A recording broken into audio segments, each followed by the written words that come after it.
Ito yung anak ng African Black Eagle. Mag-nestmate yung in-acquire ni sir eh. Ayan.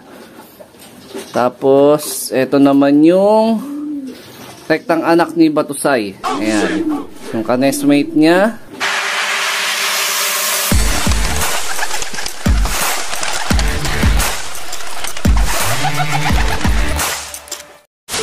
Good day mga ka-EA, support to this video. Ito meron tayong mga papadeliver na mga in-acquire sa atin na young bird. Ayan o, total of 4 plus 1 gift bird para kay Sir Kevin Alvarado. So nasa Saudi siya, shoutout sa iyo sir. So ito is ibabound papunta sa ibabound pala, sa Pampanga, sa utol niya. So ito is rektang mga anak to ni Batusay. Full sibling ni Mina to, tsaka ni Red Batusay sa Flyers Slope, yung future breeder. So gantong-ganto rin yung actual na tawag nito na nestmate ni ni Mina to. Checkered siya, tapos yung pula na acquire din na isang kalapatids natin, no. Parang si Mina to ata parang second clutch, ito parang fourth clutch na to o third clutch, parang ganon. Ayan, no. Kasi nagpayaya tayo, nagpa-poster tayo ng mga anak noon before, kaya ayan, medyo maganda-ganda yung mga labas ng young bird. Nakapagpahinga ng mahaba ng bahagya itong mga breeder natin. Ayan, napakakinis ng mga young birds natin. Ayan, so inaantay na lang natin si Legit Rider. So ito yung mag-nestmate na in-acquire niya. Actually, may request din siya, sabi niya pagawaan ko nga daw ng Pigeon ID.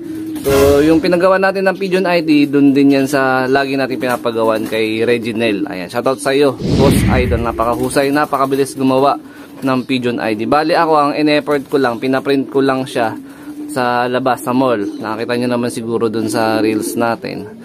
So, pinatry ko rin gumawa ng Pigeon ID, kaya lang di ko talaga kaya. Wala sa natin, sa talento natin gumawa ng Pigeon ID. Nahihirapan ako, kaya ayun, sabi ko kay Sir Kevin, nagpapagawa lang ako. So, nagbabayad tayo dun sa pinapagawaan. So, siya nagbayad nung pagpapagawa. So ako, rinibis ko na lang yung pagpapaprint nung mismong nung mismong Pigeon ID yan mga kalapatids. Mama, ilalagay na natin sa box yan. Tapos yung mga kasama pa niyan na meron pang 3 na in-acquire niya. Actually, 2 pala. Previous ko yung isa, GB. It's eton naman. Ayan. So ito is yung bloodline African Black Eagle cross dun sa Stop Van Reed Vandenbroek natin. Ayan, no. Ito na yung mga nilabas na sumunod na clutch ng Warriors natin breeder na yon. So black na may pasok ng puti. Ayan, mukha silang African Relax. Ayan.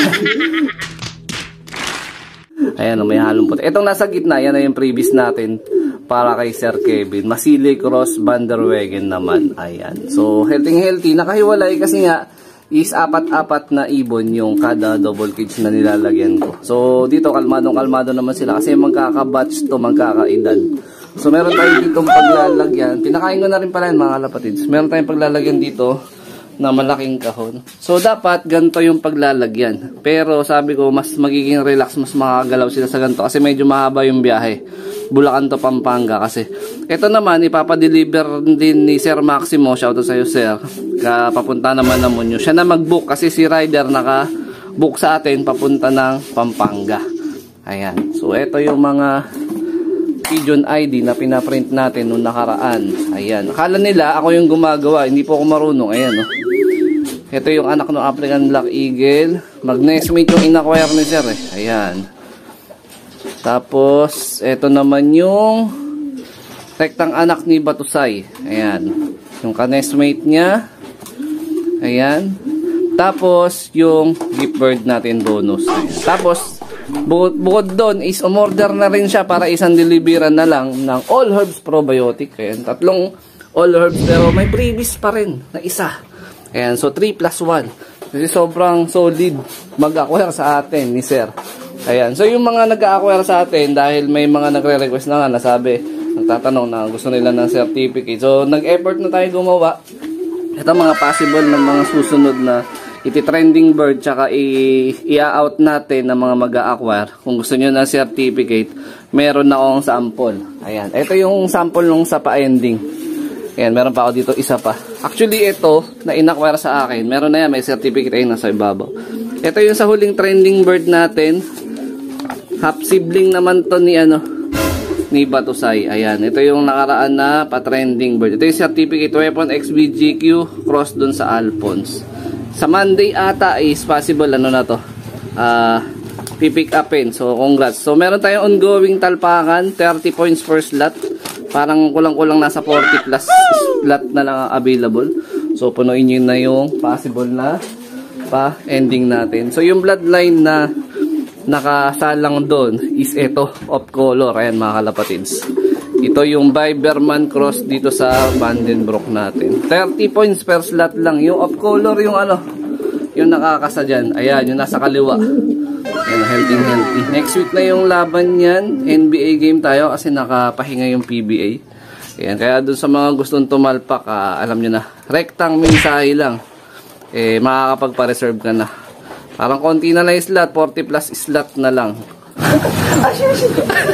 So, eto na yung isa doon sa 5 na ipapadala natin sa Pampanga. Ayan, grabe oh.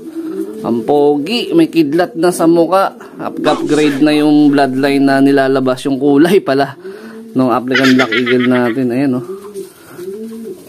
Ganda ng kulay. Pangwalayuan boss no.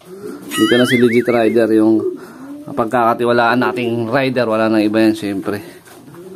Eto, grabe. Ano kaya ang possible gender nito? Balitaan mo na lang ako, Sir Kevin, kung napapanood mo tong vlog natin, kung ano yung possible na maging performance ng mga ibon. Kung ililipad mo, kung di naman sa mga possible ng mga anak. Ayan. So, nandito na yung 5. Ayan. Ayan. Ayan. Malilimang ibon. Kalmadong-kalmado lang sila dyan. Hindi na lang. Tama po ba yun? So, yun mga kalapatid, sa wakas na-deliver na ni Legit Rider. Tapos dumating na rin isang Lalamove Rider na nagpabok ng isa pa na ano natin. Kanina, bago ako magpalipad is nagpakain ako. So, si Miss Poyo, kanina ko pa ino-observa na ayaw bumaba. Nagdilimlim lang, baka mamaya hatiran ko na lang ng pagkain doon sa ibabaw ng ano niya, ng pinaglilimliman niya. So, medyo nag-aalala ako, medyo nahihirapan ako ibalik yung kondisyon niya. So, katawan kasi nga naglilimlim eh. Kumbaga wala sa oras yung possible na target na oras ng pagkain niya. Pero sana is makaano pa rin. Makauwi pa rin siya sa national race. Medyo mahaba-haba talaga yun. Medyo nagkakaproblema tayo sa pagpapakain sa kanya. Pero base naman kanina sa paghipo ko sa kanya is okay naman yung katawan. Kaya lang medyo hindi ako satisfied sa bilog ng katawan niya. Kailangan pa natin ng konti pang bulk kasi syempre, 'di ba? Long distance race yun, 610 kilometers yun pabalik dito sa Bulacan. So, kailangan niya ng pondo na muscle fats, 'di ba, sa katawan. So, dito ko natatapusin yung video na 'to. Shoutout sa mga solid supporter natin diyan. Syempre, huwag kalimutan mag-like, comment, and share at mag-subscribe. So, wala na laman yung mga nandito natin sa ilalim kasi napa-deliver na. So, see you soon sa mga susunod na mga patalpak natin dito sa pa-trending bird. Tapos yung mga mag-a-acquire, meron na tayong naka-ready na certificate of ownership kung kailangan nyo ng ganun o kung gusto nyo ng ganun. So, ingat mga kalapatids. Keep safe. God bless. Ako po. Mga hinahabol-habol na naman si Natalia. Nalungal na naman, no?